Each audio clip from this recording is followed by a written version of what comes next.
What's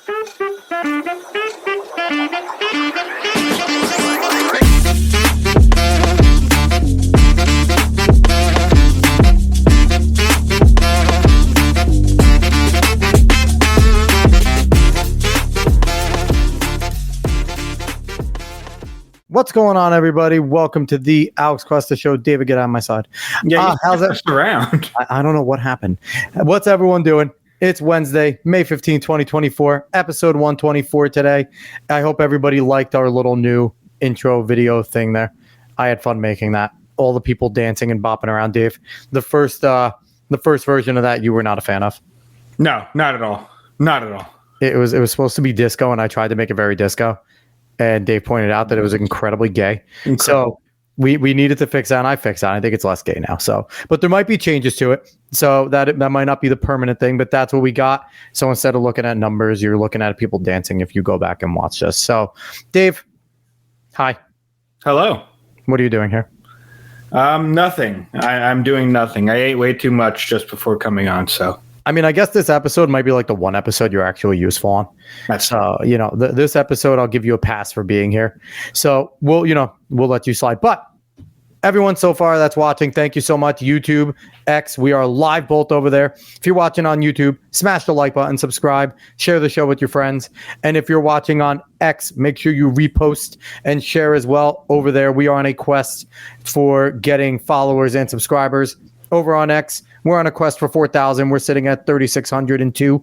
We are up from last week, and we're also up on YouTube, up to 65 subscribers. So get us to 100 there. Best way to do that, spread this word of mouth. And you can go find us everywhere on the socials at the Alex Cuesta Show. So giving 5 stars, giving comments, giving reviews, that is the best way to do it. So before we jump into this week, I want to jump in quickly. Last week, we had Simona Mangiante Papadopoulos, the Russian spy. No, I'm kidding. She is an attorney, a journalist, a entrepreneur, and very Italian with that last name. Italian. But it was fun to talk to her. You know, we didn't have much. We had 45 minutes, and we had got a lot in. And awesome enough, Simona invited me into one of her spaces last night. And I know tonight at 10:15, she's doing something on Instagram Live. So go look her up. Simona's just constantly moving. She's working hard for America. She's a big Trump supporter, if you're into that. So definitely go over there and give her a follow, give her a watch. This week, we are having some fun, Dave. We are going to talk to somebody that you're friends with. Someone's friends with you. I have no idea why. Usefulness. I'm useful for something. You're a punching bag. You're a good punching bag, obviously. And people will get that joke when I bring him on. We are bringing on Jeffrey the Fly U. He is a pro featherweight boxer, and he is fighting this Saturday, May 18th, against Harley McPherson. And we are hoping to keep the knockout streak alive, getting it to 4. Fly, what's going on, brother? Feeling good. I'm sweating. I'm water loading right now. Still got energy. Still sweating out a storm. Soaking. This is my second training session right before I jumped on here. And we're feeling good. Looking to keep 100% knockout ratio alive. And just so everybody knows, Jeff is coming in an office at the gym because he is actively training for the fight right now. So before these guys interrupted my training. Listen. This had to happen. Scheduled interruption, okay? So I don't feel sad at all or upset. But I want to get right into it because we only got you for a little bit because you need to get back to it. Your last fight, you suffered your first loss as a pro. How has that been coming back from that? Obviously, you have the fight coming up. What has it been like retooling, refocusing? What was that process like post-fight, like right after that first week, and then getting back into it? Talk us through that. Yeah, that's good because it's actually, now that I think about it, I haven't really had a chance to really think about that whole process. But I mean, right after the fight, let me set the stage. This was my first fight. I'm from the DMV area, right out of DC. This was my first fight outside of the area against another undefeated fighter out in Texas. So if you know the game, if you're going to travel, they're bringing you in for a reason. The guy at home is going to be selling the tickets. So you're already at a disadvantage. I knew as the guy going into Texas and being the away guy, my goal was knockout or knockdown, like dominant performance. Otherwise, I'm not going to win. Anything else, I don't consider that a win. It's kind of like trying to beat the champ, right? Unless you convincingly beat the champ, typically they hold the belt. Exactly. So with that said, during the fight, I didn't get a knockdown. I didn't get a knockout. So immediately after, I wasn't even listening to the scorecards. In my mind, I was like, I didn't finish those objectives. You know, it is what it is. Yeah. Immediately after, it was just, here's what it is. When we went to Texas and my team went to Texas and we fought outside of state, everything ran so smoothly. Our team ran like a well-oiled machine. We had people doing the different jobs. My manager was there signing contracts while I was weight cutting and all that. So we just made so many good connections. There's so many positives that came from it. That those almost overshadowed the loss itself. Of course, that stung with me, you know, that hung with me, but I knew that it wasn't really anything that we couldn't fix. It wasn't really like I didn't have enough skill to beat the guy. It was literally just different game plan, different environment. And so it wasn't really like a huge rebuilding. It wasn't really like a huge downfall. It was just, okay, we know what we need to fix. Let's sharpen those things up and let's just get everything sharper. So we've been moving forward and we've been getting ready for May 18th. I've been working throughout last year up until this point, just sharpening every single tool. And now I feel like a surgeon. It's going to be surgical this weekend. So quickly, what was that like when you're in a match like that? Obviously, the other individual is a skilled boxer, right? Undefeated as well. You were undefeated going in, and you have kind of been used to having your way in fights. Like, your fights have come to you. You've taken some good shots. Like, your third fight, you had some guy got a pretty good shots, but you never were not in control of that fight, and you obviously got the KO in your first 4. What was it like with this guy that was different? That maybe was there a point in the fight that you were like, okay, I got to change something up because what I'm doing usually isn't like going my way. I got to do something different because he's a good boxer as well. He's countering me, properly. Not 100%. That was the first.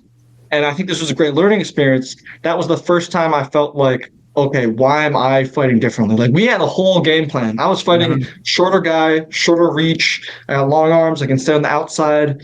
As soon as the fight started, I went back to my old ways. I tried to just bum rush him, fight on the inside, pressure him. And listen, I don't want to be salty or anything, but if you watch that fight back, either a draw or I think I still won it. But again, I'm away. Of course. Now, that being said, again, I was more upset that I got away from my own game plan. Like, immediately, as soon as the fight started, I threw that game plan out the door. It was a 6-round fight, too. My first time fighting a 6-rounder outside of state. And I didn't feel like I really got in a groove until halfway through. So it was more of that. It was less of what he was doing and more of, I feel like, me getting away from the game plan. Yeah, was Coach getting on you for that during the fight? Did he realize you were just? He was like, was he asking you like what happened, like why you're pressuring? Like, well, that was the most interesting thing too, because anytime I fight, it's a subjective sport at the end of the day. If you don't get a knockout, anyone's going to see a different fight wherever they're sitting, Yep. So I always try to get everyone's feedback. So I was getting people who watched on stream. I was trying to get some feedback from people who watch live. I was trying to get some feedback from, I know a judge up in New Jersey, and he watched it back and he scored it for me too. So, I get all this feedback and I see how they score it. And the adjustments really were that he was more athletic than I was expecting. And he, as the shorter guy, was keeping the distance a lot more than I was expecting. So the counters weren't necessarily landing. I thought I overtook him in power. And also, it's the first time I've ever been, it's not really dropped. He got me in the back of the head, but first time I got dazed in a fight. Yeah. And that was a crazy experience too. Because for a second, I'm just like, okay, I got to stabilize. And then I'm like, okay, well, now I see he's coming at me. Now's my chance to catch him while he's going crazy and he's frenzied. So it was more of that. A lot of learning from that one. Like, just a lot of learning for sure. And fun fact for everyone, David also boxes with the same coach as Jeff. So, Dave sucks and Jeff is good. So that's completely true. But no, Dave's actually someone I'm proud of because he's working his ass off and he's getting better. He was in his first kind of, real fight, smoke as they call it, an inter-gym fight, and he did fantastic. So I'm proud of you, bro. But, so you had your learning experience there. You were off in Texas. Now you're back at home, and someone from across the pond is coming in to fight you now. You're shipping in that guy. You have the hometown. But again, another skilled fighter coming in. I think at this point, your record is only going to bring skilled fighters, right? You're 4-1. You're someone that, And that's all I want too. I know everybody likes to fight bums, pad their record, go to Mexico. You don't need cans wins, all over go to the Spain, place. get some wins. I don't want that. Well, what's the point? If I'm gonna be good, I want to prove that I'm good. I don't just want to build my record off cans, Yep. Yeah, and and you're a target now because guys are going to want to sit there and say 4-2 looks real different than 4-1 or 5-1. So if I can be that guy that turned this 4-1 guy to 4-2, that now gives me another notch. Where same token for you, 5-1 looks real good, right? 5-1 looks real good compared to 4-1. So it's like every fight is going to matter from this point on. And so what is your mind state right now? Because you're 3 days away. You look like you're in good spirits right now. When does that killer instinct lock in? Because we were talking, me and Dave were talking earlier, and we're like, we don't know where he's going to be mentally. 3 days away, like we don't know if it's going to be locked in. Fuck you, I'm ready to kill you mode, or but it seems like you're still like in good spirits, probably focused as hell, but in good spirits, still having fun. Do you go into a mode where you're just locked in, that's it, juggernaut face? Or do you kind of always have this, demeanor of having a good time and, fighting when you need to? I do. I mean, first and foremost, I always like to have fun with it. I feel like even being a pro now, I still come into it as a fan, so I still approach it with that energy. Yeah. But I feel like I really lock in once I start that water cut Friday morning. Once you're losing all that weight, it's just fuck you energy. It's just motherfuckers making me do this. I'm gonna kill him. But I try not to really in all of fighting. I try to remove ego as much as possible, and I'd rather approach it with the mindset of I'm an assassin. This is just my job. I just pinpoint, take him out, go home. That's what it is. No need for emotion. It's I think Tyson said the same thing. Y'all train all the goddamn time for this. You shouldn't be surprised when you win. That's expected. So that's how I feel usually with it. I mean, and that's a great way to have too. And and I think boxing and fighting in general has to be such a weird sport, right? Because it's one of the original sports, right? Running, wrestling, fighting, like those are the originals. But like you already have to have a mutual respect for the person you're about to fight. Just the fact that they're going to get in the ring, they're not dodging you. But you can't have that respect mid-fight. You have to be an animal. Your goal is to hurt him. Your goal is to put him down on the mat. There is no friends there. How do you, lock into looking at an individual as a target instead of a person? And it's like, how do you get in that mode of? Is there any you're a nice ritual guy. that you do, or is there anything that like? You're a nice guy, so how do you get in the mode where it's I actively want to hurt that person in front of me? For sure. Well, again, that's the fun part. Like I spar all the time. You're pulling back punches all the time. Now it's just like it's like when you got dogs and you're ready to unleash them. Yeah, that's what it feels like, man. Because it's like, okay, I can go full power. I can take this guy out. I don't gotta feel any remorse. Maybe it's that sadistic side that hides on the inside. Yeah, the killer comes out. So, and I tell everybody, even at the weigh-ins, when we stare each other in the face, when we shake hands, anything like that. At the end of the day, I always tell them, let's have a good scrap. I expect you to come at me trying to kill me. Yep. I'm already dehumanizing you. I'm trying to kill you. You're not even you don't exist to me. So at the end of the day, I just want a good fight. So at least bring it. The worst fight would be someone that runs all the time or holds all the time or just does not fight. That would make me the most upset. I don't care win or loss. I just want to have a good fight. So I was just watching, Dave turned me on to Friday Night Tights, which is like a gaming and like nerdy show. But Gina Carano was just on that, and she was talking about like her experience as a fighter. And one of the things she talked about is like the adrenaline being so high and then an adrenaline drop as the fight's about to start or something. And like, have you ever heard stories about that from other athletes? And is that something that you try to like mitigate somehow? Try not to get too high, too low. What do you do to kind of try and keep yourself from allowing yourself to, because I can imagine Texas was a huge moment, right? The adrenaline was probably just pumping to the max. So what are you doing to keep yourself grounded so you don't avoid that spike and fall? Well, that's the most important thing, especially going from amateur to pro. That is what separates people, the composure. Even in the amateurs, you'll see it. One guy will kick ass for 30 seconds until his adrenaline dumps. Yeah. And then it's just the more composed guy who picks him apart for the rest of the fight. Same thing in pros. When I turned from amateur to pro, the real difference I noticed is that pros, Their shots are sharper. Yep. They're sticking to 3-punch combos, 5-punch combos, but it's very sharp. Mm-hmm. And they don't get too high. They don't get too low. If they get hit, it's like, okay, I'm going to get you back. It's like you never go too far one way or another. That's why, again, I feel like that assassin, because it's like emotionless. You're just a professional. Professional is emotionless, ready to do the job. Yeah, it's pretty crazy. So I just want to thank the Sniper Boxing for some comments over here. We got the Fly, the best 124-pounder, my favorite 124 fighter. So thank you, Sniper Boxing. 126. 126. 126. Bro, 124 might kill me. Come on. Now, those pounds matter. Yeah. Hey, they don't lie. It's those last couple. Those last couple. It's because you see the light at the end of the tunnel, right? So it's like, man, like I don't want to go over, right? Because I don't want to get down that low because I want to, keep it. I want to be right there, but I also don't want to, miss weight and be Ryan Garcia and intentionally miss weight. So in case you lose to Haney, it doesn't look as bad. Exactly. So I will always say this. So one thing that I always said, and I want your opinion on this, is kind of off of our regular path here. I always thought that boxing was a more difficult sport than MMA. That is my take. And because people say MMA is tougher because they're going at it from all angles, right? I say boxing's tougher because there is such a limited box, right?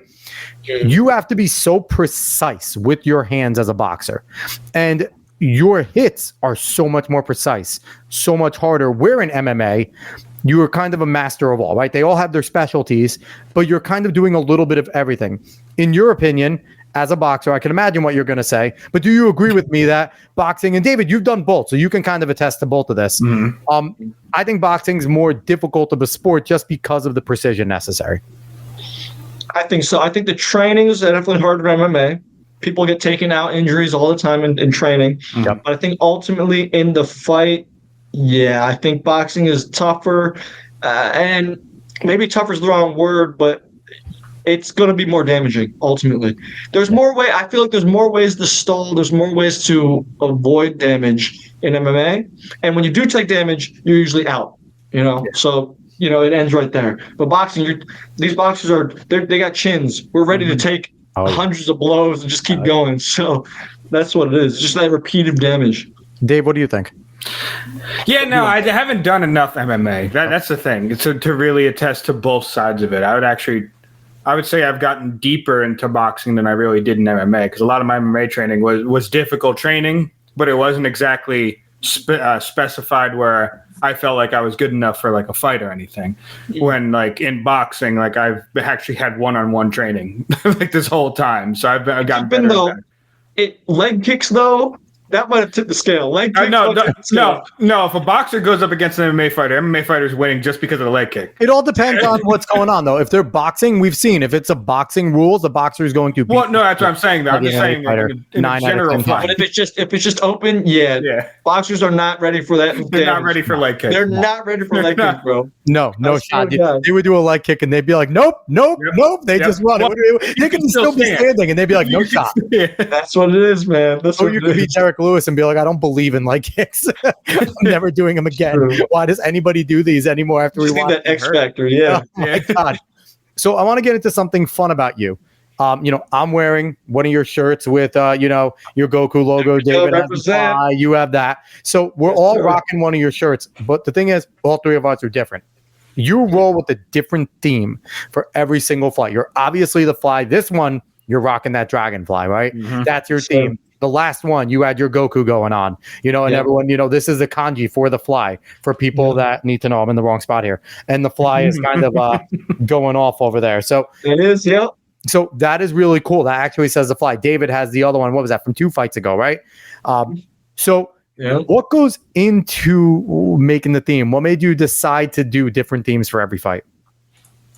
I guess it was part of that, just having fun as a fan. What I realized was at the highest levels, who was it? Was it it might have been like Ian Gary, or it might have been what was his name? There was another up and coming fighter, but he was in the UFC, and the whole story was, he was on the Contender Series, and Dana saw his whole crowd with their like T-shirts and everything, and thought it was a bigger deal than he was.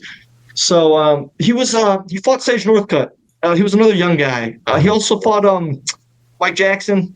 Oh man, Man, yeah, You guys are better with the fighters than I am. I'm blanking out. From Jersey, yeah, but once I saw that, it was just a good way to. I always felt like it was a good way to rally your crowd and rally the people, and again, also just make it more fun. Like at a certain point, especially starting off, it's like who knows Jeff or you? I'm just another guy at the gym, I'm just some random guy. Even if you don't go to this gym, you don't know me. Yeah, but you know the theme. You can get behind a theme. You can get behind something more than just the fighter. And so that's what I wanted to bring to my fights. And it's fun every time. Yeah. So why the fly? That's my coach actually gave me that nickname. While I was an amateur, I was trying to come up with every goofy nickname that was out there. But then, you can't give yourself a nickname. My coach gave me that nickname because just like a fly, hard to hit.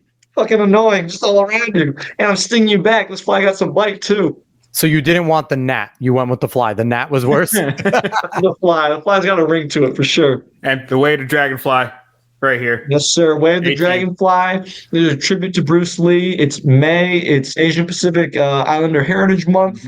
And Bruce Lee, it's the Year of the Dragon. So why not? Year of the Dragonfly. It's perfect for it. I'm going to let that slide with you, Jeff. I don't believe in the Heritage Months or anything like that, but I'm going to let it slide because you're you. Just because you're you. But no, that is sick, and I'm happy you went with the Bruce Lee theme. I do want to point out real quick. Larger than the month, if you see some other posts, it's the Year of the Fly anyways. So there you go. It's all part of it. I do want to point out Monkey King down here just says the fuck that goes so hard. Incredible comment for this. That's a great comment. All the Monkey King does is tell the truth. And the Monkey King is Sung Wukong. So there you go. Maybe we can get a Journey to the West one. I've said, and I told David, I think one of yours needs to be Black Clover, just Marada. I'm not, Marada, I'm not done. Marada. I think that'll be a dope one, Black Clover, and you just have like the Clover logo on your, because you had the Ipo trunks. Just got the Clover logo. Bro, that would be sick. That'd be sick. Again, I'm taking requests. People have given me different ideas. I got a list written down now. Oh, man. You know me and David are nerds. Too, I'm proud to say, if you ever go to the Ipo subreddit, top of the list. Yeah, top of the top. That's what I'm talking about. Shout out to the Ipo fans. Those Ipo ones went hard, man. That whole entire the Ipo trunks were so sick. The poses you did with Coach on Instagram and everything like that is just perfect. You did it well. That's something I didn't realize. Going pro, I didn't realize I'd become a cosplayer all of a sudden. I was going to say you should start going to cons. And go to cons as the people that you've been. That'll be sick. Didn't you dressed up as Mac for some kind of? I've been Little Mac for a couple Halloweens, and I went to Nova Comic Con or something. Yep. But I haven't brought it to a fight yet. But yeah, I've done Little Mac before. I got to bring that to a fight. Mm-hmm. Little Mac's a good one. You can. Yeah, there's so many you could do, and you can get as nerdy as you want with it, or as not But and I just love that you're bringing a little bit of the anime spice in there because Dave and I are both weebs, so we're definitely into that. That's why, obviously Black Clover, giving you that suggestion.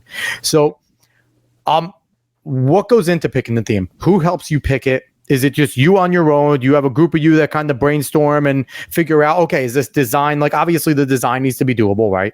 You need to be able to do it without getting sued. That's probably something you're trying to look for too. So what goes into picking the designs? Yeah, so exactly that. I'm blessed that in college I hung out with a lot of art students. Nice. So I have a lot of those connections now outside doing this. And I guess when I think back, I hung out with a lot of creatives in general. I've got a DJ, Madman, out in Richmond. He makes my walkout music.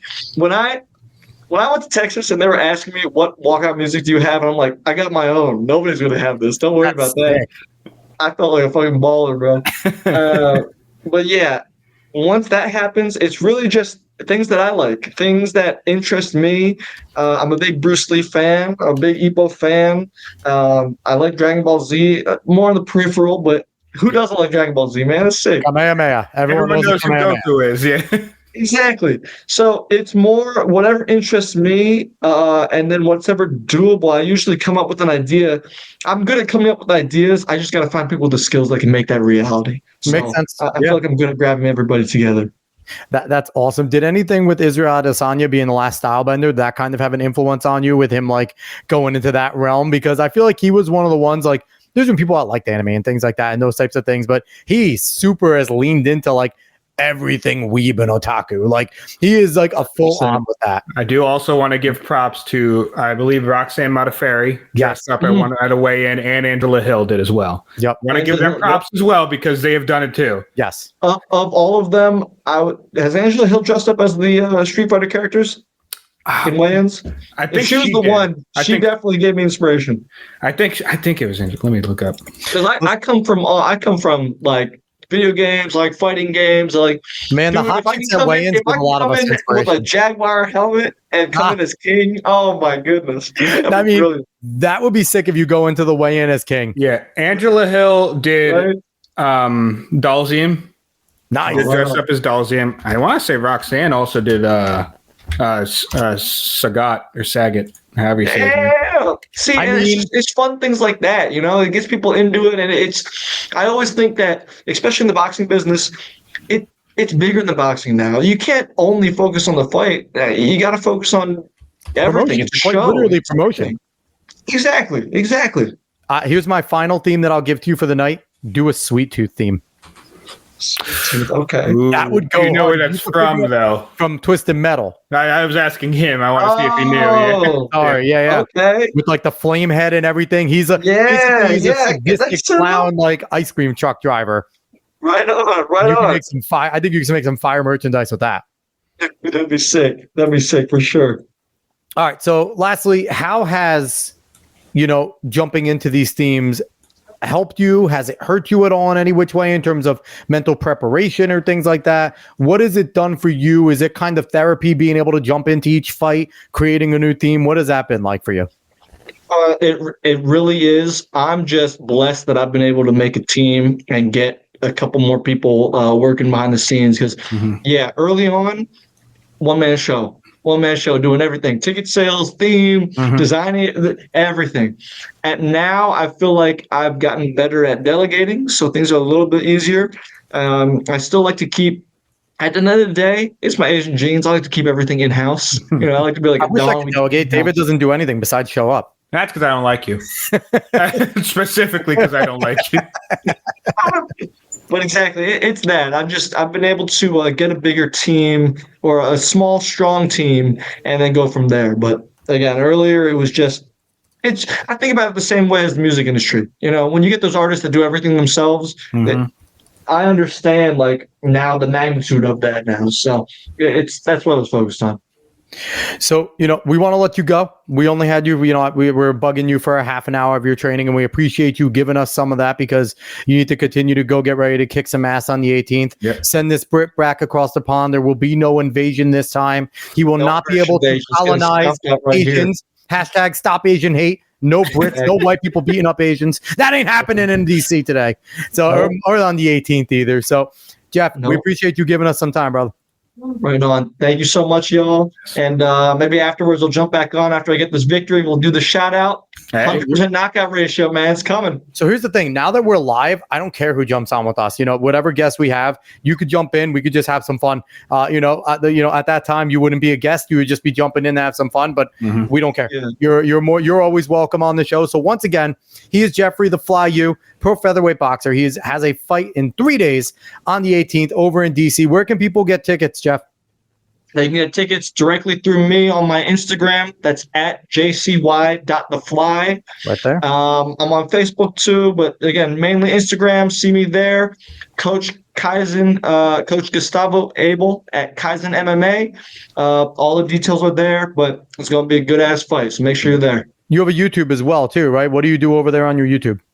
I got a YouTube, but I got to get more active. You'll see some of my amateur fights over there, but I got to jump on there. All right. So, Jeff, we appreciate you jumping on, brother. Good luck in 3 days. You're going to go kick some ass.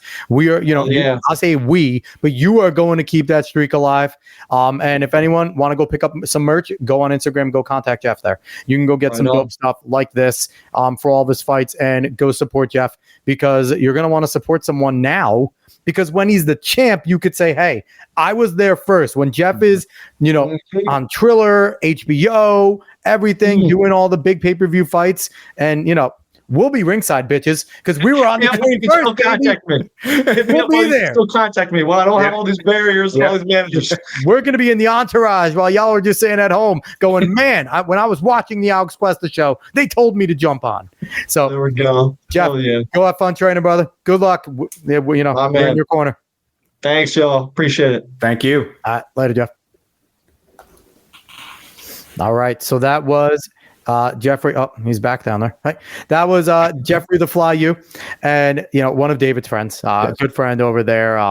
Obviously, you boxed with him, and it was fun having him on. Mm-hmm. And we're going to continue what we did last week, where we jump into maybe one or two more topics, right? Yeah, a little bit.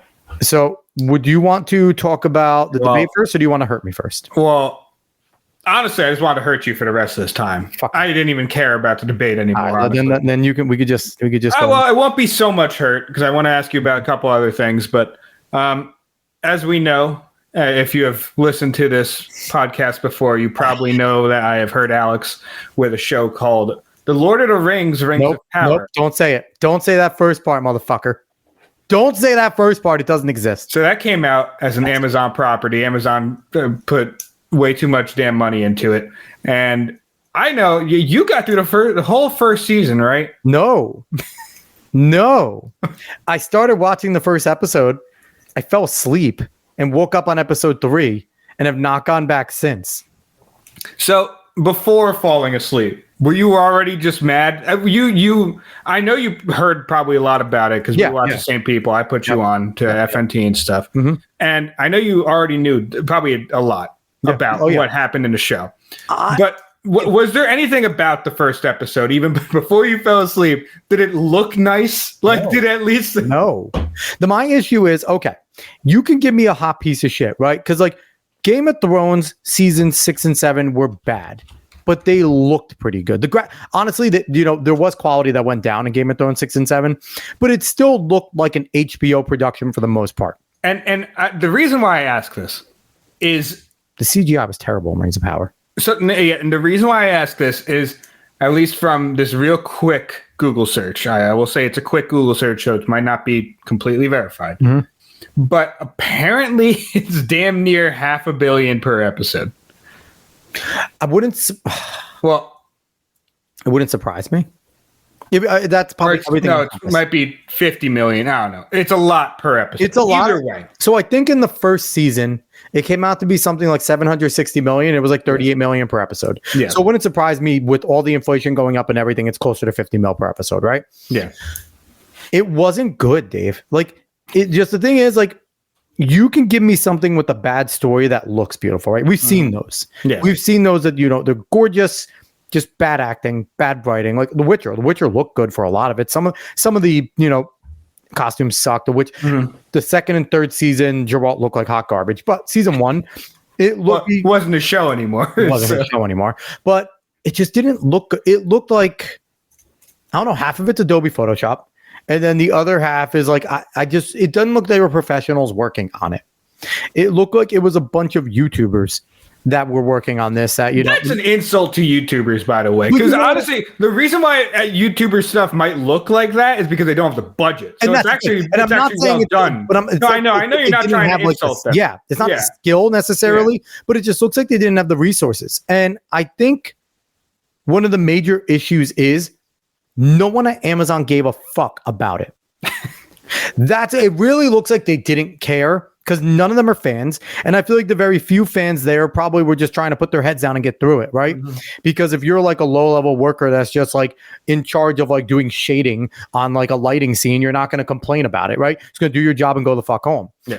So the people that were supposed to care, your lead CGI people, your storytellers, your producers, your directors, your writers, all this, none of them cared because what they were told is, hey, there's not a lot of writing for the Second Age, and they were trying to go in the Second Age. There's not a lot of things that Tolkien wrote about the Second Age. There's very little lore here. You can carte blanche it. Make a woke ass fantasy fucking fanfic. And it wasn't even a fanfic because fanfics at least try to stay in the spirit of what the creator did because they're fucking fans. That's why it's a fanfic. These people aren't even fans. So yeah, no, it was There were no hobbits involved. There were Harfoots because they couldn't get in. Honestly, the Harfoots, I mean, if you're going to copy hobbits, at least copy them. These things were just fucking retarded. Like, for lack of a better term, that's all they were. I mean, there's just so much wrong. And outside of the fact that the lore is all wrong, the acting was terrible. Like, I've seen better, like, A Secret Life of an American Teenager, which I was convinced, like, that ABC Family show, which gave us, who's that chick that was in, Divergent? Shailene Woodley or whatever. Cheyenne Woodley? That one. What, she was dating Aaron Rodgers for a little bit. That chick, she was in that. I was always convinced, one of my ex-girlfriends used to watch it, and I was like, hey, the way they cast Secret Life of an American Teenager is they walked up on the street and they asked people if they could act, and if they said no, they're like, all right, you're hired. That's how I did it. This was worse. So, I don't know. Everything was bad about it, and granted, I was going in to hate watch it, right? Yes. But I wanted to watch it because I wanted to, like, talk about things that I hated. Yep. I can't talk about much that I hated because I fell asleep. And I had no intentions of going back to it. So the reason I bring this up is because season 2 of Rings of Power trailer has dropped. It is heavily ratioed. In fact, I could actually probably bring it up. But season 2 trailer has dropped. Have you watched it?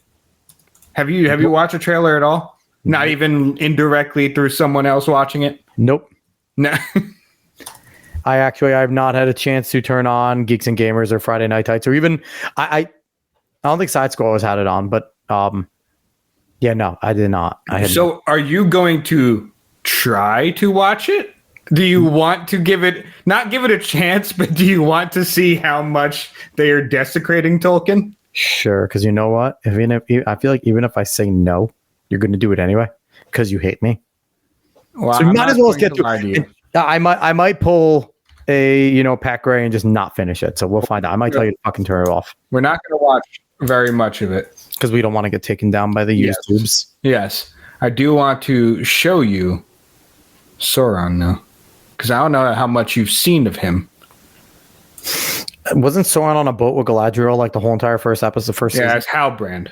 Yeah, no, it's stupid. I don't have the extension for dislike, so I can't show you, but it's over 100K. I can confirm that. Yes. So, this right here, as long as you can bring that up, this is Sauron. Excuse? Why is he an elf? Because he's disguised. The fuck is he an elf for? He gets seen. Sauron. And then he does that. How does this make you feel? How does this costume make you feel? From what I've heard from people is that, I'm not a Lord of the Rings guy. You know this. So everything I say is just me making fun of the show just because it's funny. But I don't know. Like, as far as I know, Sauron, very good at shape-shifting. Yeah. To disguise himself. Does he disguise himself as an elf at any point? I don't believe so. Especially, he was master at this when he was mostly the necromancer running around Middle-earth. Mm-hmm. Now he went as that and he shapeshifted. I don't remember. I might be wrong that if he ever disguised himself as an elf. Now, it's difficult as to if he'd be able to, right? Because elves are very sensitive to things. So the fact that he'd be able to infiltrate, yes, he is Sauron, but it almost doesn't make sense because you have beings like Elrond, like Galadriel, like all the fucking Elrond. Like you did see how they acted in the first. Yeah, I get it, but in terms of if you're actually sticking to the lore, I mean, and Sauron's thing is deception, right? That's a big part of him, and he's not just a giant fucking eye looking for a ring. But it's like, if it wasn't so shit to begin with, I feel like there's certain things we would give leeway with, right? Yes. But they don't deserve it. I just put the extension on. As you can see right here, 70K upvotes. 330,000 dislikes. Who is upvoting it? Now, this is an extension. I mean, you're going to get the upvotes either way. But this is an extension that I believe it estimates dislikes, and I think it estimates underneath. I could be wrong. But it's an estimation, and it's not very far off most of the time. This has been destroyed. And that's absolutely destroyed. One of the gayest things YouTube has ever done is get rid of the downvote tally. Because it's like, then why is it there? then why is it there? Yep. Because obviously the people that are getting it don't give a shit. So it's like, what's the point of keeping it? Just only keep likes. Yep. And you know what? You'll be able to tell if people like a hater or not by views to like ratio. You can tell anyway. Yeah. So it's like, I don't know, man. And now the reason why I'm bringing this up is not only to hurt you, because it is funny to hurt you. I enjoy that. You hate me. But it's also to compare and contrast with the new Game of Thrones spin-off series. Not exactly a spin-off series, isn't it? It's a Song of Ice and Fire. Like very far and it's not in like a prequel. Like it's about the Targaryens, and it's based off a book. Yeah, exactly. House of Fire. Like House of Fire is based off a book about the Targaryen family. And so I read the book. I didn't watch season 1. Blasphemy. I need to watch it because I've heard it's fantastic. Yet again, not a Game of Thrones guy. I thought it was hilarious the way it ended. But I didn't watch Game of Thrones. Now, this coming in, people were apprehensive. There's a couple casting things that are a little weird. And the way some actors were talking about it before it came out, yet again, made people a little nervous about how it was going to do. Yep, they questioned it, definitely. Yeah. And then, it came out. People love it. I really haven't heard much bad about it, House of Dragon. I haven't heard much bad at all. No. So that's great. That's fantastic. And I'm not the only one comparing and contrasting this with Rings of Power. In fact, HBO Max themselves are comparing and contrasting this with Rings of Power because they released their trailer for season 2 of House of the Dragon an hour after Rings of Power dropped theirs. You know what's crazy to think about? How much bigger would House of the Dragon be if season 8 was good? If the final few seasons didn't suck? Like how much bigger would it be? I have no idea. I think it's a fair question because how many fans did they lose? I'm not a Lost fan. I still like Game of Thrones. I still want to read the things George R. R. Martin writes. Mm-hmm. But it's like if he does, he'll finish it, and when we're dead. But he's gonna outlive everyone and finish it. But like, how much bigger could it possibly be? Yeah. If you look at the proper ratio there, Dave. Yep. Look at that. 1 to 17K to 1.8. Yeah. So that is an absolute ratio that you like. Universally loved show. From what I've heard of season 1, for like I said, pretty much everyone that's watched it. And I'll give it to this: HBO has a tradition of making great shows. So for the most part, they've had Curb, they've had The Wire, they've had Oz, they've had The Sopranos, Boardwalk Empire, Entourage.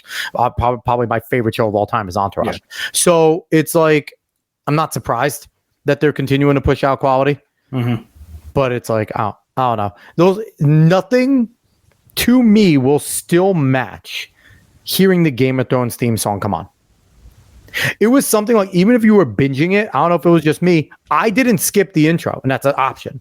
Yeah. And Dave, how long was that my ringtone? The Game of Thrones. Yes. I think that was my ringtone for years. A while. And I think it might be like synonymous, but since that show went to shit, I have had my phone on silent. I think it's like a silent protest.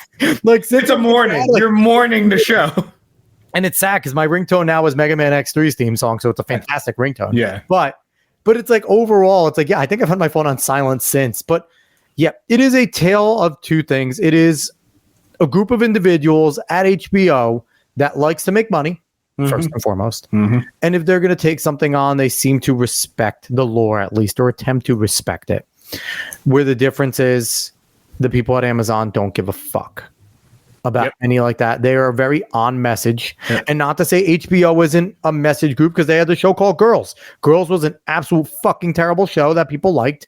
And it was a dumb feminist, I'm going to be a slut and we're going to celebrate it type of romp. And listen, if that's your bag, that's fine. But Girls was an objectively awful show. I think I've seen like a few minutes of it, and it's like, number one, every girl on that show was ugly. Wow. They were all gross. Not even kidding. They were gross. And I've seen them like dolled up for the red carpet, and they're still not good. Like, it's like they were bad. I might even ask about this one. But it's like, this is like to prove the point that HBO, like, and here's the thing. It was a successful show because when it reached the demographic it reached, they liked it, right? So the demographic it was trying to reach, it wasn't trying to reach a nerdy dude like me who likes sports, politics, shit like that. Yeah. It was trying to reach your artsy-fartsy 20-something-year-olds, and even not, just females in general. And this generation latched onto it, and it was huge. The show Girls, I think it's still going on, possibly, but it was like, it's a huge show. There's a lot of women that still like that show. So it's just to go like, HBO they're not based, but they're also not afraid to just make money. They don't care. Yeah. So they'll actually try to appeal two people that enjoy the things. Yeah, the audience that's going to enjoy whatever that they're putting out. Yeah. So does the House of the? I don't know if you saw the season 2 trailer at all. No, I didn't. I don't do anything. I suck. You 100% should. I should watch season 1. Yeah, that's what I'm saying. Because I think that might entice you to even watch season 1. And then you could be on the hot D train, because that's what it is. It's hot D, House of the Dragon. It's hot D. That's what it. I may not watch it ever. I may not even want to watch it now. You might have just killed it. So I actually do want to keep this on entertainment, because I want to ask you about more trailers you haven't watched and what you think of some things. But Deadpool and Wolverine trailer came out. Yep. Have you watched that? I don't watch anything. You're fucking awful. Anyway. Hey, time out. T for time out. You didn't give me any homework. If you would have given me a little bit of homework, that is fair. I would have watched it. That is fair. Okay. But you should still watch these things. Either way, what you know, because I'm pretty sure you know it's a cameo fest, right? It's going to be a cameo fest. Absolutely. It's going to be meant to be that way. Ryan Reynolds, Hugh Jackman, basically being buddies. Hugh Jackman's actually playing it very much as a straight man Wolverine, which is great. And that's in a comedic sense, not in the sexual sense. But what do you think for Deadpool and Wolverine? Like, what are your thoughts? Do you want to see the movie? Yeah, absolutely. Okay. I don't think I'm going to go to the movies and see it. Yeah. Because movies are expensive. I have 2 young kids that I already ask my family to watch way too often. Yep. So it's like, and the thing is, and it's also Deadpool 2 was just okay at best. Mm-hmm. It was fun and it was good. It was a good movie, but it wasn't Deadpool 1. Yes. I can Logan agree. was fantastic. Last time we saw Hugh Jackman, Logan played the old man Logan comic character extremely well. Mm-hmm. They did X-23 extremely well. So, and you could see that Hugh Jackman and Ryan Reynolds both actually enjoy playing their characters. So there's that, right? And with the Cameo Fest, you're going to be bringing back a lot of the 20th Century Fox. X-Men are going to be in there. And, that's already been confirmed with things. You're going to have some new people in there, like also Jennifer Gardner's Elektra is confirmed to be in there. It's not confirmed, but I'm 98% certainty that Taylor Swift's going to be in there. It is. She's Sparkler. She's going to be Sparkler. Dazzler. Yeah, I know one of those fucking gay names. But she's going to be Dazzler. But no, here's the thing. But what a surprise. They cast a tall blonde to play a tall blonde in the comics. Yeah. Well, did they actually cast someone that fits it? Hopefully Taylor can act. We'll find out. But they whatchamacallit, the chick from Olivia Munn, I believe she's back in there as Psylocke. So it's like you're getting a lot of cool cameos, and I think they're going to be handled in a good way because obviously Hugh Jackman and Ryan Reynolds are fans of their characters. Mm-hmm. And Henry Cavill when it came to The Witcher and Superman and certain individuals, they are not going to, I don't think they're going to allow anything to happen to those characters that they think would destroy piss the base off of their fans, legitimate fans. They care about the fans of the IP. Yeah. And that's huge. Well, because they are fans of the IP, at least, like you said, fans of the character they're playing. And I'm not going to spoil anything. I'm literally going to say things from the trailer. Yeah. But from the way it looks like it's almost, it's going to be Deadpool. It's going to have its satire. It's going to try to be funny, break fourth wall and all that shit. But it's also going to take Wolverine seriously. At least that's what it looks like from the trailer.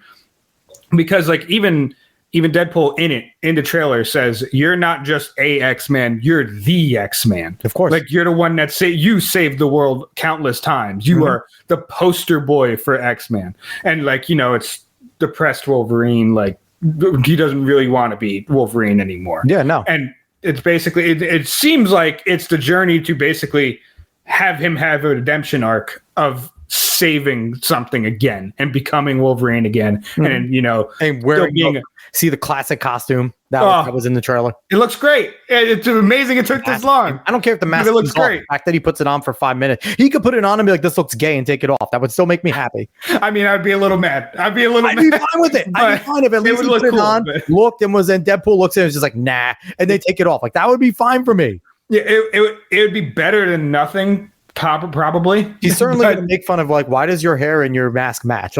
He'll make fun of that. Why do you have room for your hair? I feel like that's a joke that he's going to pull. Yeah. Either way, it looks better than anything Marvel has put out recently. It's not Marvel though. That's the thing. Well, no, it is Marvel. It is Marvel. But they're taking out the Fox universe, but it's Agreed. Marvel.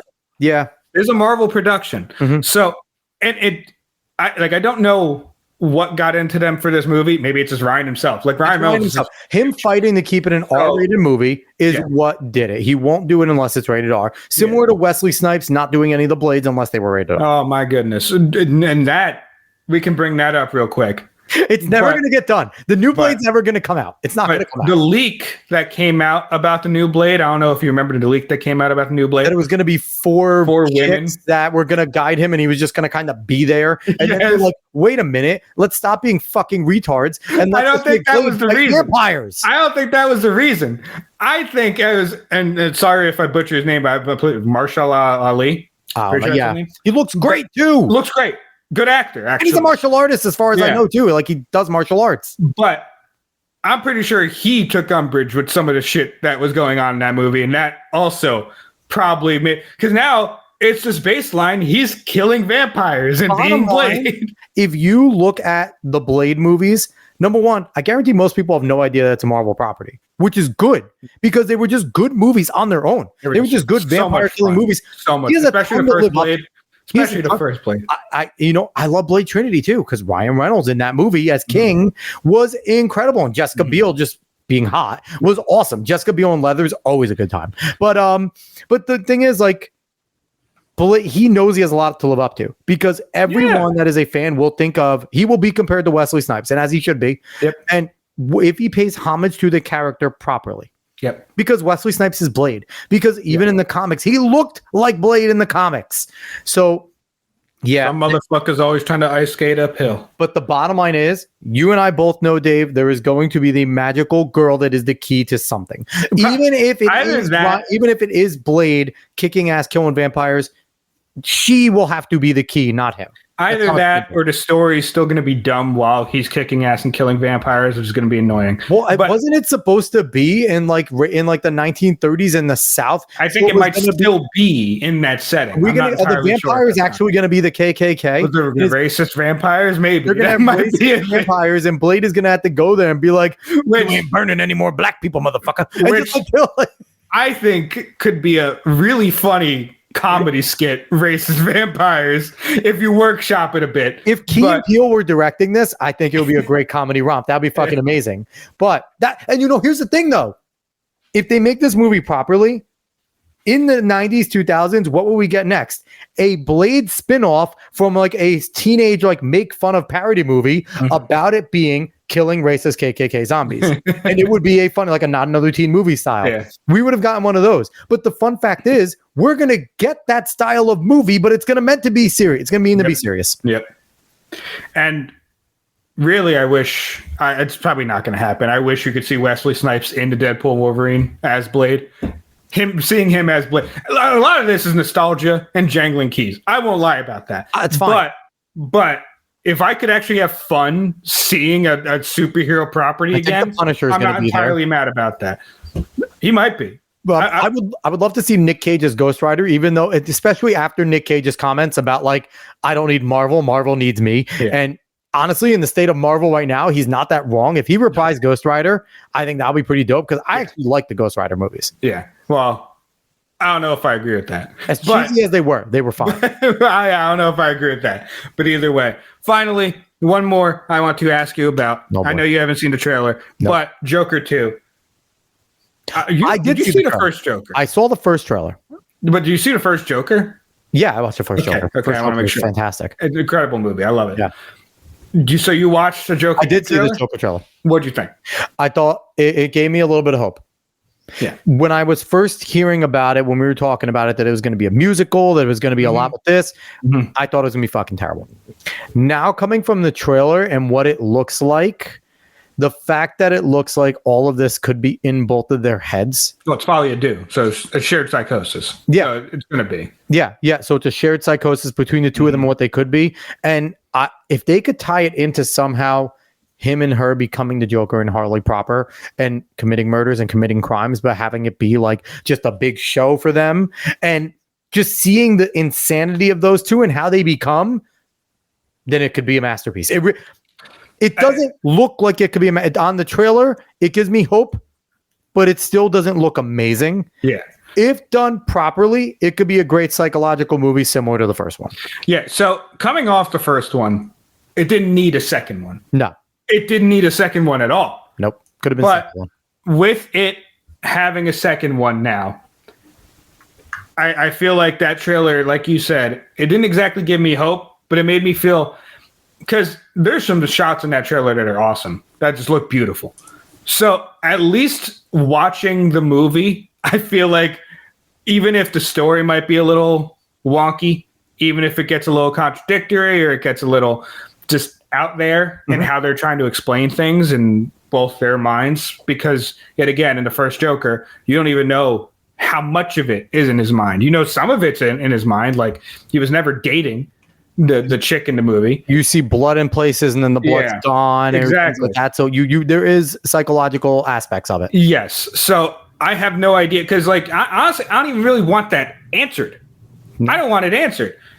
But will 2 answer it in some way, or will it just cloud it even more? And I don't think that'd be fine. But will it just cloud it even more? I don't know. There's a lot to ask about 2. But it is the trailer itself gave me enough of an inspiration to say, I'm pretty sure I'm going to go watch that in the theaters. If trailer 1, if trailer 1 only exists, then I'll probably go see it. Yeah, unless another trailer comes out and it's like, oh, that doesn't look great. Then I might not. I might just, find it on my very legal services. But right now, I feel like it would be a good venture to the theater to watch it. And it's really like, it seems like they are going with the Harley Quinn is obsessed with Joker angle. And that's the fucking and that angle. is Harley Quinn's thing. And Harley Quinn is actually an extremely successful psychiatrist initially. And she was put on the case and she was a little bit crazy. She was successful. And that's why she was dealing with criminals. And that was her thing. And she became obsessed with the Joker, left and became a criminal. That's kind of what it was. If they can continue with that, now I would love for them to kind of have the Joker be dismissive of her. That's because you should. That would make me very happy, because the real Joker doesn't give a shit about Harley Quinn. She's a pawn. She's useful to him, but because of her, he uses her obsession to his advantage. Yes, yeah, and that's what this movie could be. It 100% could be. I want to see how he got out of jail. That's what they're in the asylum together, so they're really. But I mean, I'm pretty sure he's just supposed to be in the asylum because he is fucking crazy, But that's what this movie could be. It could be a really good play of Harley Quinn going through the psychosis in her head of believing in a relationship with Joker. That's much more deeper than what's actually happening. And then Joker himself also having some kind of psychosis of using her to either get out of the asylum or doing, like, there could be a lot at play here that could work, but will it? I'm not sure. I feel like the first movie, the first movie, the way it's done and how great the first movie is, because I could watch it at any time. I love that movie. But I feel like that builds up a little bit of trust, at least a little bit of trust to say, I'll give you a chance with the sequel. Yes. If you want to bring in Batman, this is the perfect way to do it. If you want to bring in the more darker Batman, because like I said, this could quite literally be Harley Quinn romanticizing what's going on while Joker is being a psycho, committing crimes, getting away with it, using her to do it. But the thing is, it depends on how far in the future it is, though, because in Joker 1, we see Bruce. We see Bruce in the first Joker. So it would have to be a decent amount of time in the future in order for Batman to, it would be Batman starting. Yeah. Because the Joker is already a little older. We have a darker Batman already. We know we do. You can bring Robert Pattinson in there, and this could be, and he doesn't have to be a prominent role. He could maybe be in like the end, where like Joker's kind of like he gets caught and the Batman shows up, right? Like, and there you go. And like, there's your teaser for Joker 3 or the next Batman, where he's now has to deal with the Joker and Harley Quinn. Like, and you can set it up in a way, because Robert Pattinson's Batman was supposed to be him as a novice, was supposed to be him like kind of learning the ropes and things like that. But it was a darker take. It was closer to the Nolan take than it was more a noir take like that. And we can get that. And if you want to combine the universes, this is the way to do it because they're both in a similar fashion in the grittiness and the darkness of it. And I mean, this could be a way to bring him in because now you are creating the super villain duo of Joker and Harley, and it seems like it could be proper. Yeah, it could be interesting. That one really interests me. Yeah. And no matter how it turns out, it's not going to sour the first Joker on me. I will say that, no matter how it turns out, because that should have been standalone anyway. So this could be absolute trash. And I'll just be like, okay, well, that's not canon to me. I just don't care. It's not an actual thing. Yeah, no. So we'll see what they do. I mean, there's always room for them to fuck it up, right? But the only reason why there isn't because DCEU is not handling this. This isn't DC proper. So it's like, it's DC, it's their DC property, but it's not DC proper. It's not a part of their EU. I know James Gunn's running it now, and he already threw under the bus like everyone else, and like the properties that he had to put out because it was already in production. Similar to the way Bob Iger was like, I have to do Agatha and the other one because, but it's like, but we'll see. In the end, I still don't expect superhero movies to be great anymore. That's fair. That's completely fair. I don't either. There's going to be a whole bunch of different movies that are going to take over now. I'm not entirely sure what yet. I feel like there's a lot of experimentation going on. When Epic Mike and Josiah put out their movie from the fucking Epic verse, it's going to take the storm. There you go. Because it's not creatively fucking bankrupt like a lot of the shit. Yeah. That's all I have, though. I want to do an entertainment roundup with you, and I want to hurt you a little bit, but also figure out where you're at with some of these properties. Because honestly, there's not a lot. There's not a lot coming out. No. Really. So there's only just so much to talk about. Something's coming out. Well, Rise of the Kingdom of the Planet of the Apes came out. I didn't see that. I heard it was mid, which is actually pretty good.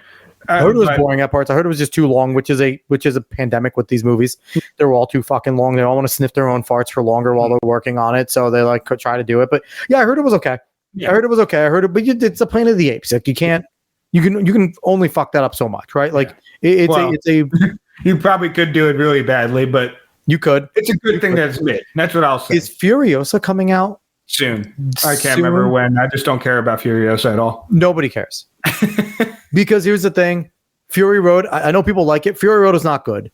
Fury Road wasn't Mad Max, okay? Fury Road was Fury Road. It's a standalone. Because this might be set in a similar universe. A Mad Max saga. Like, imagine having to put that on your fucking title because you know it's not going to sell as just Furiosa. And I like Tom Hardy. I think Tom Hardy's fantastic. Is he even in this? I don't think he is. I don't think he is. Max isn't involved in this. Yeah. And Furiosa is like, who the fuck cared about her in Fury Road? Here's the thing. Who's the question? Who was watching Fury Road for Furiosa? So it's like, I don't even know. What is the schedule? So let's see. Upcoming. You can find it. I don't know. Either way, like there's just not much that I'm hyped for. At least movie wise, there's not much where I'm like, oh, I want to watch that. I fucking watched Texas Chainsaw Massacre again because there's nothing else to really do, and I'm like, yeah, we'll watch this with a friend. He's never seen it, so we'll have a good time. So we're getting an animated movie called If. I don't know what the fuck that is. Oh, that's where Ryan Reynolds. That's the Imaginary Friends. Okay. I showed you that trailer. I sent that to you. Yeah. You did. Yes. This week we're getting absolutely nothing. Furiosa comes out the week of the 24th. The Garfield movie is going to do better than Furiosa, which I'm fucking excited for. It is going to outperform. It's going to outperform Furiosa. I absolutely promise you. Garfield movie will outperform Furiosa, and it's quite literally just going to be the same one from 20 years ago, just with a little bit better graphics. Samuel L. Jackson and I think Chris Pratt is going to be Garfield. Why is Chris Pratt voice why is he voicing everyone? I don't know. He's winning those auditions. I don't know how. He was a better Mario than I thought he was going to be. I'm not going to lie. He was. I'll give him that. What else? Ezra's coming out on the 31st. I heard some good things about Ezra.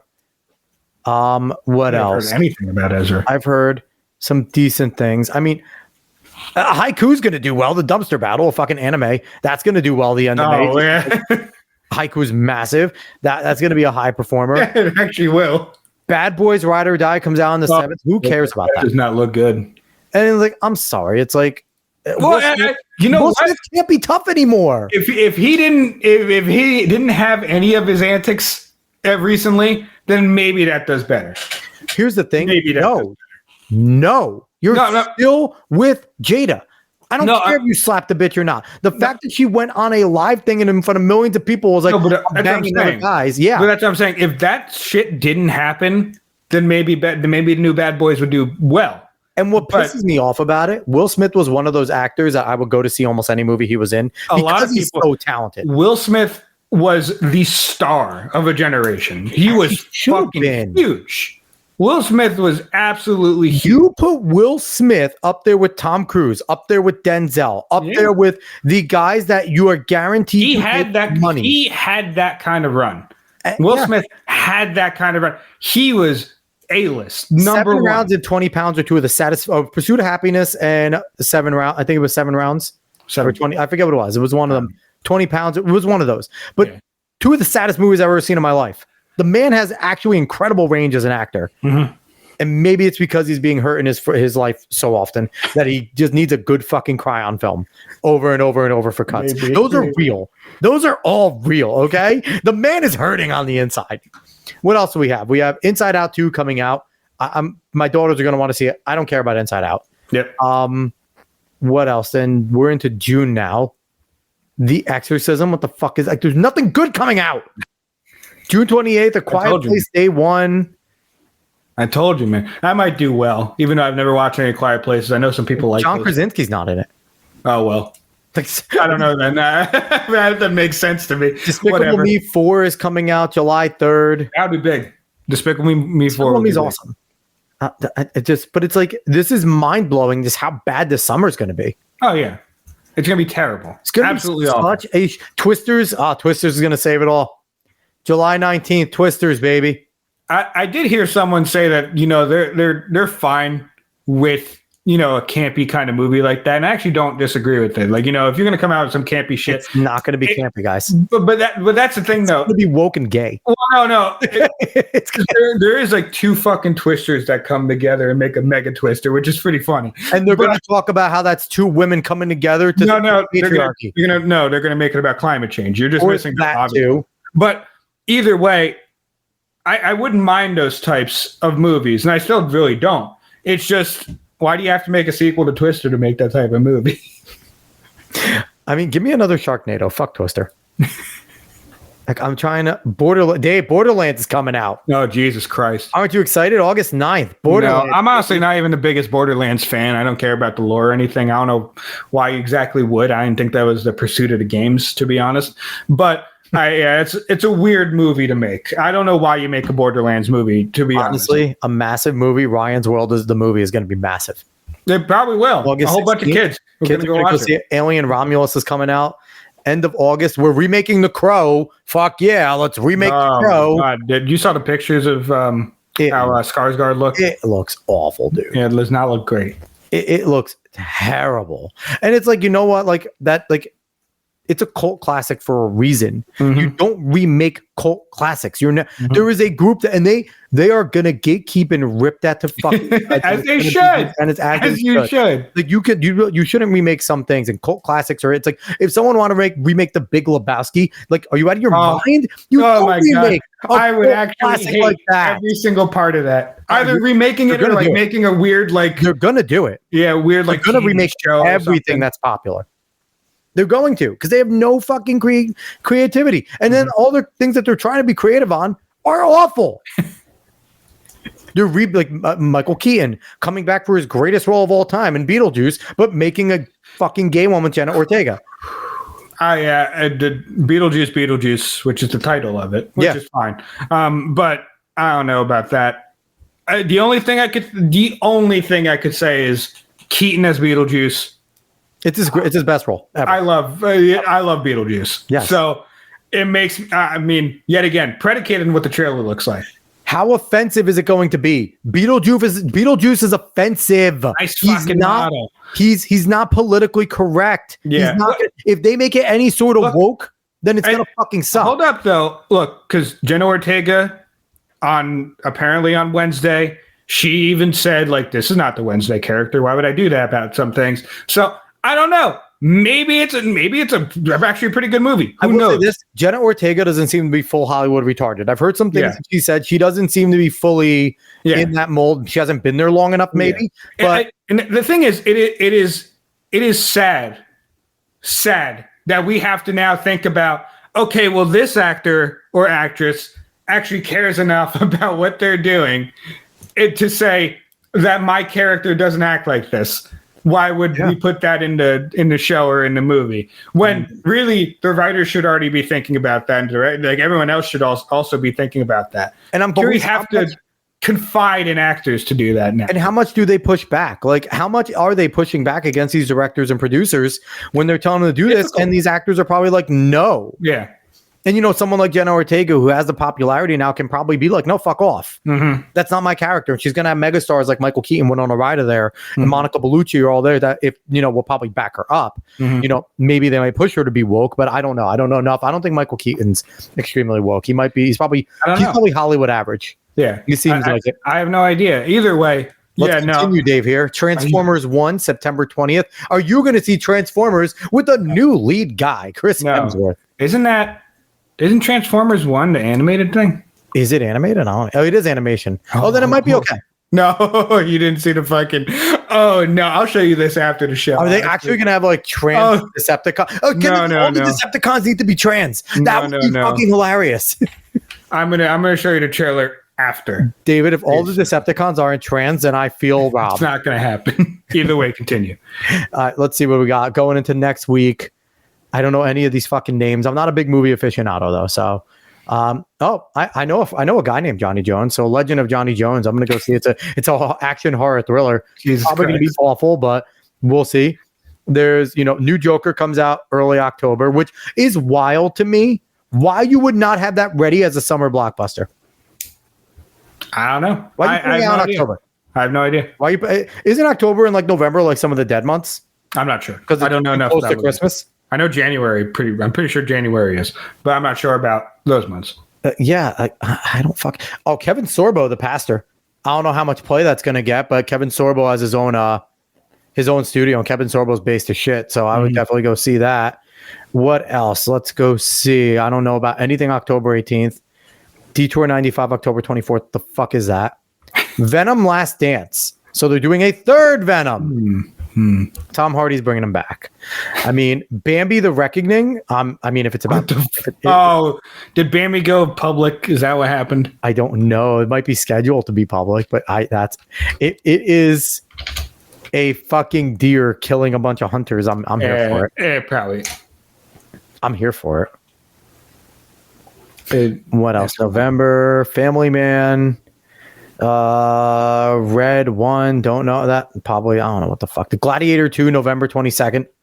Oh, Jesus Christ. Like, there's no reason for a Gladiator 2. And you know what sucks? Denzel's in it. I like Denzel. Pedro Pascal's in it. I don't know. I don't want to see any fucking thing that Pedro Pascal's in. I think he's overrated. I think he's incredibly overrated. I just think the movie's not going to be any good. I just think he's at the level of Jonathan Majors where we're told he's so great. I don't know what makes him so great. I like Pedro Pascal more when he had the fucking helmet on in Mandalorian. The moment he took it off, I stopped liking him. That's fair. Moana 2 in the 27th. Could be fine. The Rock's back. So I like that. Wicked is coming out. Didn't they already make a Wicked movie? Yeah, probably. But they're making another one. Whatever. That's normal, honestly. Lord of the Rings scheduled December 13th. That's an animated one. The War of Rohirrim. What I'm terrible at the lore. I can't read, so that doesn't help. December 20th, Mufasa looks fucking awful. Yeah. Sonic the Hedgehog 3 could be good. Could be good. Keanu Reeves is in it. I think he's Knuckles, and they have who's Keanu Reeves? Keanu Reeves' Shadow. Oh my God. Knuckles, why am I forgetting his name? Is it Idris Elba? Yes, thank you. Knuckles, they had that series out. I want to watch, actually. The Knuckles series looks fun. No, it might be. It's like a 6-thing miniseries. I don't care very much about the Sonic property other than games. The movies were good. Did you see the movies? I saw the first one. I thought it was all right. I thought Jim Carrey as Eggman was actually really good. Jim Carrey's fantastic. And I like the way it was about Sonic, but they brought the humans in properly. Like they were there. They were part of the story, but it ultimately was Sonic versus Eggman. I heard 2 had a little too much humans in it, but I didn't watch 2. You got to bounce it out, right? You got to figure out. Not necessarily. No, not necessarily. Yeah. You can't say this as a fan of WALL-E. You can't say this. You have to balance it out. No, you don't. You fucking have to do that at all. And that's all I care about on the movie schedule. There's nothing fucking coming out, Dave. No, I told you. This year That's why I rounded it up as what I had, because that was it. That's all I want to talk about. Oh my god. Okay. I guess we'll wrap it up with this year's for movies is going to be balls. Yes. Like, go watch old stuff. Go catch up on things that you might have missed. Honestly, or just go do it. watch. I didn't see it, but I heard with Ryan Gosling.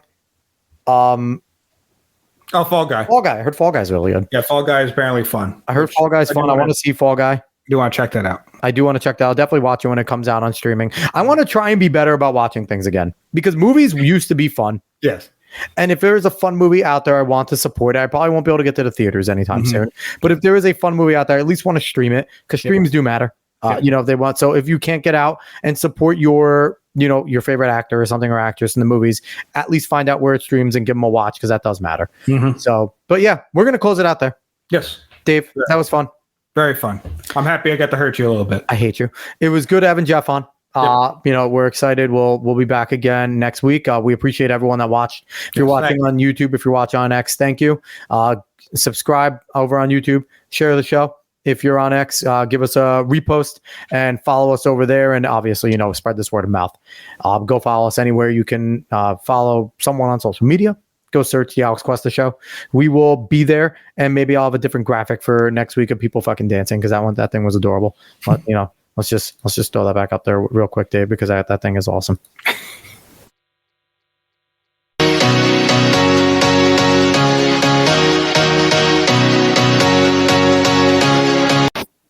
All right, that's enough of that. All right, everyone.